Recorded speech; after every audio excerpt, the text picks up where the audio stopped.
How to hide Threads badge on Instagram.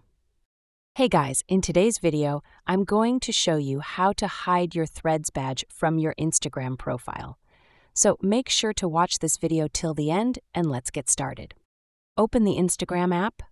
Make sure you're logged into the account where you want to hide the badge. Tap on your profile icon at the bottom right corner to access your profile page. On your profile, you'll see the Threads badge below your name and bio. A pop-up will appear with more details about the Threads badge. Now come back to Profile and tap on Edit Profile option. Here, scroll down. Look for the option that says Show Threads Badge and toggle it off. Once removed, the badge won't be visible to anyone.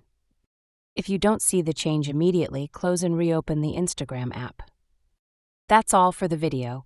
If you found this helpful, don't forget to like and subscribe. Let me know in the comments if you have any questions, and I'll see you in the next one.